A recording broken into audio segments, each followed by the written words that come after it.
meeting with people who lost loved ones in Sunday's devastating church attack and attending a prayer vigil where he delivered this powerful message. I would encourage every American looking on. Keep this community, keep these precious families. Families of the fallen, families of those who are recovering from their injuries, and all of those affected by this horrendous act of evil in your prayers. Prayers make a difference. I think those words would not be controversial, but they are not, in fact, going over well with some critics who are now suggesting that the expression thoughts and prayers is politically charged and that it's wrong. Listen.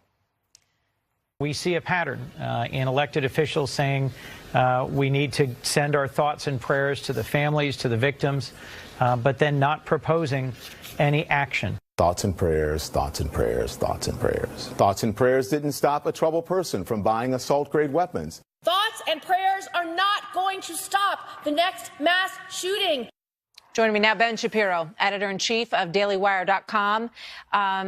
Ben, thoughts and prayers, we say it a lot, unfortunately, these days, because we are constantly covering massacres and responding to them, which is in and of itself just a devastating situation that this country finds itself in. Nevertheless, they're genuine, but they are getting criticized. Yeah, well, I think a lot of the criticism is coming from people who really don't necessarily disagree with thoughts and prayers, but they think that if you disagree with them politically, your thoughts and prayers must be insincere. So what they really say is that if you vote with them for gun control, then you don't have to either think or pray. And if you do think and pray and you vote with them, then those thoughts and prayers are sincere. But if not, then your thoughts and prayers are really just cover for you wanting to do nothing. This is a dramatic misunderstanding of what thoughts and prayers are for, particularly prayers, what prayer is designed to do. You know, as a religious person, as an Orthodox Jew, I pray at least 3 times a day and regularly between after every meal. And the idea of a prayer is not necessarily to change policy. It's to change yourself. It's to change your community. It's to better yourself so that God smiles with more favor upon you and your community. It's not always supposed to be just fuel in the tank so that you go out and pass a gun control proposal the left likes. Well put. Well put.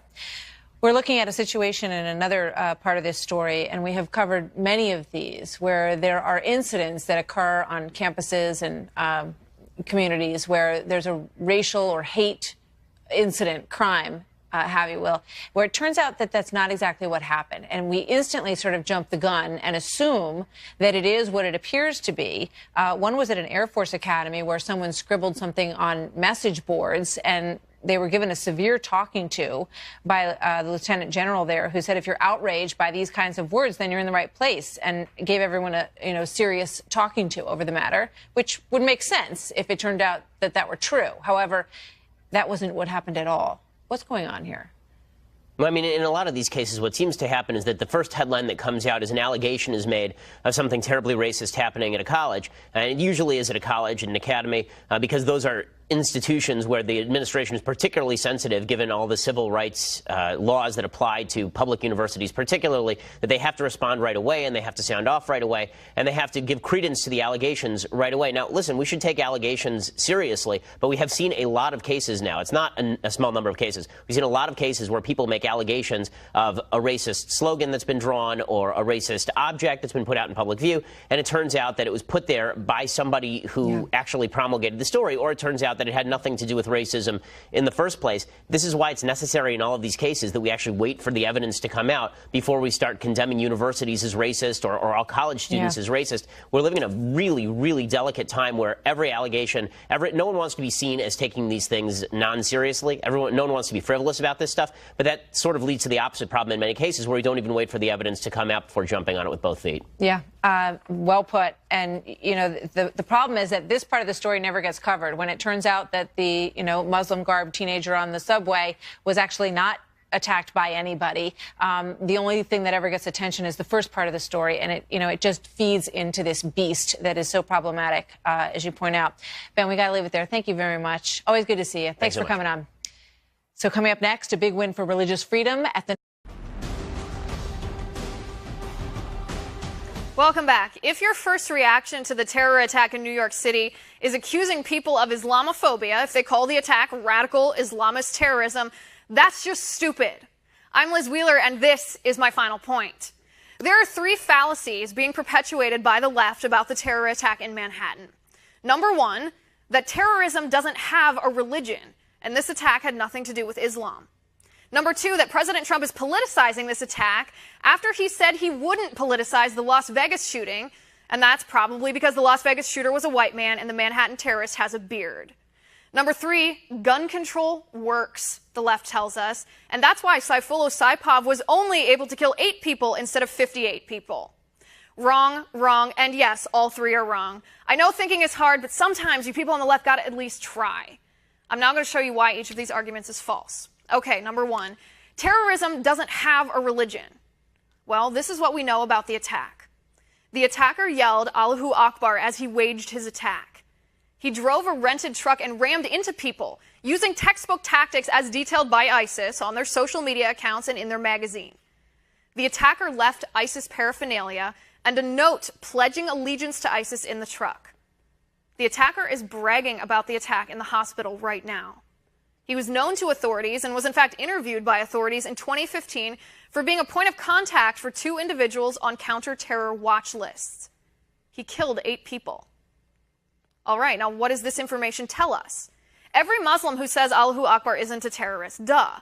But pretending Islamist fundamentalists don't also say Allahu Akbar is dumb. The two are not mutually exclusive.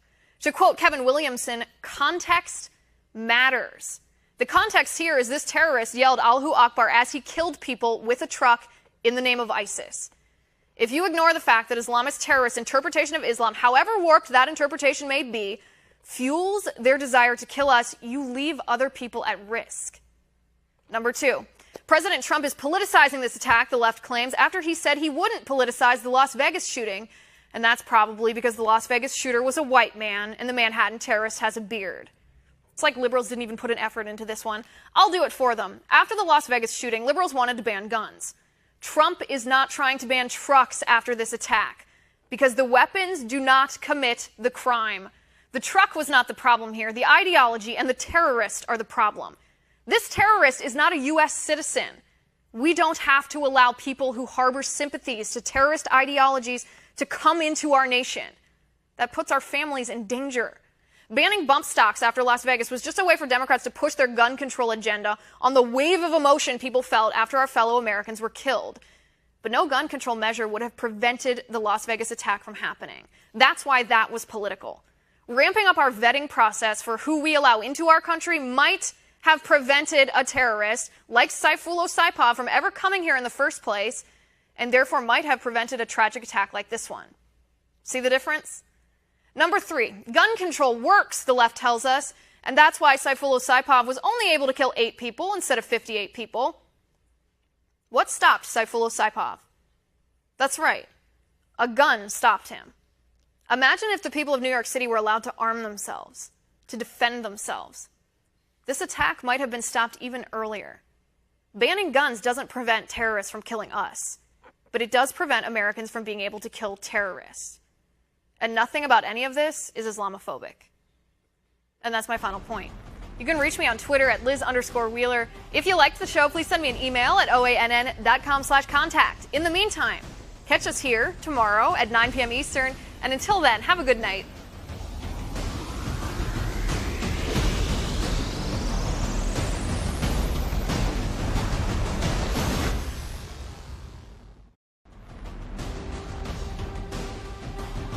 Welcome back. The DNC caught red-handed, potentially violating Title VII of the Civil Rights Act.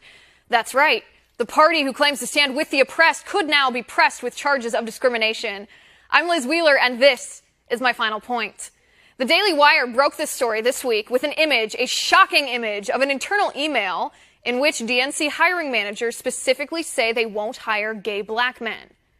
Oh, no, wait. It's not gay black men the DNC is discriminating against. It's straight white men. That's why the mainstream media won't touch this story. Let me show you this email from a DNC employee named Madeline Leader, who serves as data services manager for the Democratic National Committee. She writes in her email, "We are rebuilding our technology team into a robust, well-oiled machine that can tackle all elections from the presidential down to dog catcher and school board." Well, I hope nobody showed PETA this email. Ms. Leader goes on to say, What's more important is that we are focused on hiring and maintaining a staff of diverse voices and life experiences, something that we desperately need if we hope to secure the future of our country. Please let me know if you have any questions, she says. Feel free to forward onto your contacts. I personally would prefer that you not forward to cisgender white males, since they are already in the majority. Signed, Madeline Leader, Data Services Manager, Democratic National Committee. Also, right there on the bottom, I just noticed this the fourth or fifth time I read the email. She actually notes which pronouns she prefers you use when you address her. They, them, theirs. If these people don't believe in gender, how can they claim the male gender is extra privileged?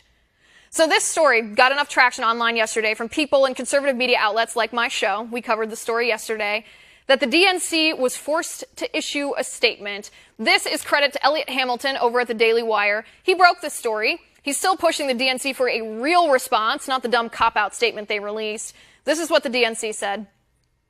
The email in question was not authorized by the DNC, nor was it authorized by senior leadership.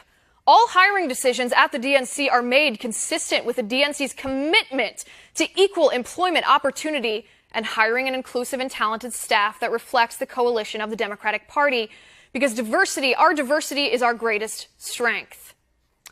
No authorization. Yeah, let me guess. She was a low-level staffer gone rogue. Resources were stretched tight, maybe. An isolated incident. Selectively edited. Sure, the DNC denounces the staffer. They were caught red-handed. What were they going to do? Admit this institutional bias against straight white men is their thing? No, of course not. They only say that in internal emails. They can't admit that in public. What they did not condemn was the identity politics that leads to this sort of progressive stacking. Yes, progressive stacking is a real word. At least a real word in the sense that it was invented by liberals. It means picking and choosing winners and losers based off of the supposed privilege points liberals assign to each person. For example, straight white men have 3 privilege points: straightness, whiteness, and maleness. Whereas a lesbian, black, gender nonconforming woman, well, she's got 4 points to stack her higher than the straight white man.